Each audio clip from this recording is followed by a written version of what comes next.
Pourquoi est-ce que l'écriture est l'une des actions, l'une des habitudes que tu devrais le plus mettre en place dans ta vie? Aujourd'hui, je vais te parler des 3 plus grands bénéfices, à mon sens, d'écrire en tant que coach mental qui a accompagné pas mal de sportifs et d'entrepreneurs et quelques artistes. On commence tout de suite, j'aime pas perdre du temps, vous le savez. Premier bénéfice, ça te permet de t'offrir de l'espace. Dans un monde où on est constamment surstimulé, submergé par l'information, les stimuli, par tout simplement, voilà, que ce soit sur les réseaux sociaux, que ce soit même dans la vraie vie, si tu sors dans une ville, tu vas forcément avoir des klaxons, des voitures, des gens qui parlent, toujours du stimuli constant et on a très peu, voire même jamais de temps off, de temps sans aucun son, sans même aucune image distrayante. Je sais pas si ça se dit, mais tu as compris. Et pourtant, ces temps-là, ils sont précieux. Parce que si aujourd'hui, tu es dans le flou, si aujourd'hui, c'est le chaos dans ta tête, si aujourd'hui, tu n'arrives pas à réfléchir, tu te sens mal constamment, potentiellement, ça peut venir de là. T'offrir du silence, moi, typiquement, c'est ce que je fais tous les matins dans ma routine. Je m'offre 30 minutes de silence. C'est pas sexy de dire ça et je m'en fous. Je me mets devant mon mur blanc, je ne mets aucune musique, aucune image, aucun son, aucun appareil électronique autour de moi. Je m'assois dans le silence pendant 30 minutes face à mon mur et je laisse les pensées, les émotions, tout ce qui doit venir. Et c'est ce qui me fait du bien, c'est ce qui me permet de rester dans une clarté constamment. Et l'écriture, en fait, c'est la même chose. Ça te permet de t'offrir ce moment sans distraction. Attention à ne pas mettre de musique pendant que tu écris. Sans distraction, tu t'offres du temps, tu t'offres du calme. Et en plus de ça, tu es même proactif parce que ça te permet vraiment d'être de sortir les pensées, en fait. Ça viendra dans un bénéfice futur, mais ça permet vraiment de sortir les pensées et du coup de gagner encore plus en clarté. T'offrir cet espace pour revenir à l'essentiel.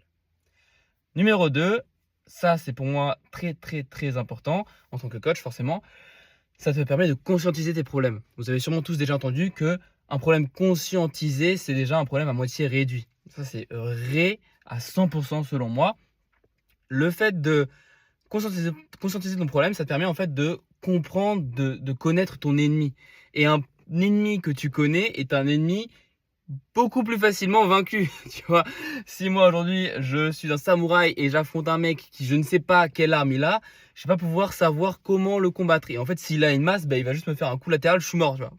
Métaphore un peu bizarre, mais si je sais que l'adversaire il a une masse, je peux me préparer à me dire ok, il va falloir que je fasse des sauts latérales, il va falloir que je reste à distance, il va falloir que je lance mon épée, j'en sais rien, mais je peux me préparer à savoir comment l'affronter et à avoir les meilleures méthodes pour l'affronter au quotidien. Là, c'est entre guillemets un peu pareil. Je pense que cette métaphore est complètement dingue, mais c'est à mon personnage, vous me connaissez. En tout cas, là, c'est la même chose. C'est vraiment l'idée de se dire, ok, si je sais que je procrastine, je vais pouvoir rechercher les bonnes solutions qui me correspondent moi pour que j'arrête de procrastiner. Et à l'inverse, en fait, dès que tu ne conscientises pas ton problème, tu es forcément vaincu par le problème. En fait, ça, c'est ce qui arrive à tout le monde. C'est le plus grand problème de tous les gens que j'ai pu accompagner. C'est que si tu ne conscientises pas ton problème, tu ne peux pas le résoudre et donc factuellement tu es vaincu par lui. Or, dès que tu le conscientises, déjà là on peut commencer à parler. Là on peut parler de ok, c'est quoi les conséquences négatives de ce problème, comment est-ce qu'il apparaît, quand est-ce qu'il apparaît, c'est quoi les solutions, quels besoins est-ce qu'il a besoin de combler, etc. Là on peut commencer à discuter des vraies solutions et là c'est en fait c'est le plus simple en vrai. Une fois que le problème est conscientisé, le reste ça déroule. Donc l'écriture te permet de conscientiser tes problèmes et ça c'est magique. Troisième point et un point tout autant précieux que les deux premiers, c'est que ça te permet d'ancrer les choses que tu écris, que tu penses même. En quoi? Qu'est-ce que j'entends par là? En fait, que ce soit dans le négatif ou dans le positif. Je vais te faire les deux cas. Mais imagine que ce soit dans le négatif. Tu as un problème que tu veux résoudre. En écrivant, tu transformes une pensée abstraite, un truc abstrait, par le mouvement de ton corps en quelque chose de concret, un mot écrit dans le réel, qui est tangible, tu vois, je pourrais le toucher limite le mot que j'ai écrit, tu vois, je le vois avec mes yeux. Donc je transforme une pensée abstraite en un mot que je vois avec mes yeux tangible. Il n'y a rien de plus puissant pour le corps, pour l'esprit, que de faire ce genre d'action. Typiquement, il y a un parallèle qui se fait très souvent et qui est très libérateur pour beaucoup de gens. Ils écrivent plein de choses, une lettre à eux-mêmes, ce qu'ils pensent de leur ex, et ils le jettent dans du feu. Et le fait de voir le truc brûler, ça leur fait beaucoup de bien. Ça marche aussi beaucoup pour le deuil, ce genre de choses. Là, c'est pareil en fait. Le fait d'écrire, ça te permet vraiment d'ancrer des choses dans le réel et ça fait un bien fou. Et ça, c'est ce qui permet, comme je le disais dans mon premier point, et même dans le deuxième, de conscientiser encore plus tes problèmes, de te laisser de l'espace et de te sentir encore plus au clair après, de te libérer. C'est libérateur à mort. Et donc, ça marche pour le côté problème, pour le côté négatif, le fait d'écrire, tu vas voir tes pensées évoluer, tu vas voir ton problème évoluer au fur et à mesure que tu écris et tu vas te sentir de mieux en mieux. Mais ça marche aussi pour le côté performance et objectif.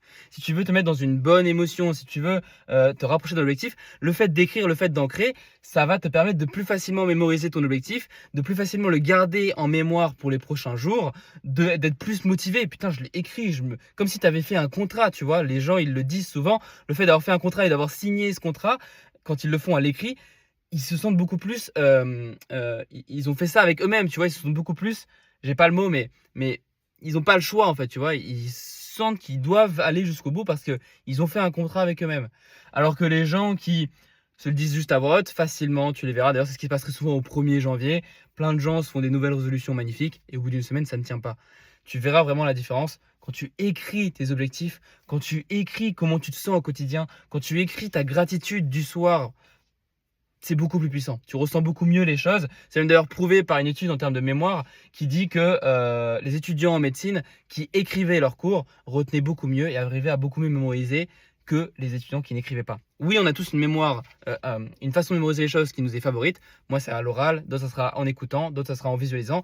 Mais factuellement, écrire permet de beaucoup mieux retenir et permet de beaucoup mieux ancrer les mots. Encore une fois, le fait de transformer un truc abstrait par le corps et de pouvoir le voir après, ça permet d'ancrer les choses. Que ce soit dans le négatif ou dans le positif, ça permet vraiment de t'aider à avancer. Ça, c'est pour moi les 3 plus grands bénéfices de l'écriture qui feraient que tout le monde devrait écrire au quotidien. Je ne demande pas d'écrire 1 heure par jour, mais que ce soit 10 minutes tous les soirs, 10 minutes tous les matins pour te gagner en clarté sur ce que tu dois faire dans ta journée, tous les soirs pour t'écrire un peu ta gratitude de la journée, c'est hyper important. Et de faire ça sans musique, sans distraction à côté, sans film, sans série, de faire ça sur une feuille et pas sur ton téléphone, c'est des choses, c'est des petits détails qui font vraiment une très très grosse différence. Et en plus de ça, c'est gratuit. Combien de gens je vois mettre des milliers d'euros dans des coachings pour à la fin, putain merci, je gagne en clarté. Frérot, écris tous les jours et tu gagneras en clarté. C'est gratuit, ça te demande un carnet, un stylo. Tu peux faire ça où tu veux, tu peux être dans l'aéroport, tu peux être dans ta voiture. Moi, j'ai tout le temps un carnet et un stylo avec moi et crois-moi bien que ça fait un bien fou. Et c'est le secret de ma clarté et c'est le secret de ma progression dans mon activité, dans mon perso, dans ma vie au quotidien. Ça, j'espère sincèrement que tu passeras à l'action à ce niveau-là, que tu prendras cette habitude de t'offrir du silence et de l'écriture dans ton quotidien, parce que crois-moi que ça peut changer ta vie. Je le dis souvent, mais ici, je fais que des vidéos pour vous partager des tips qui changent vos vies. Donc, forcément, je ne fais que le dire parce que je partage l'essentiel ici. Si jamais tu sens que tu as besoin de beaucoup plus, que tu as un blocage que tu n'arrives pas à régler par toi-même, n'hésite pas, tu vas dans ma bio, il y a mon Insta ou le lien Calendly pour réserver un appel avec moi gratuit. Je te donne 1 heure de mon temps. En échange, tu vas gagner de la clarté, tu vas gagner de la compréhension sur tes objectifs, sur là où tu en es aujourd'hui. Et si jamais ça fait sens, je te proposerai quelque chose pour qu'on travaille ensemble. Je te souhaite une très très belle journée. Je te dis à la semaine prochaine sur YouTube pour une vidéo plus complète et à tous les jours sur Instagram pour des vidéos plus courtes. Peace.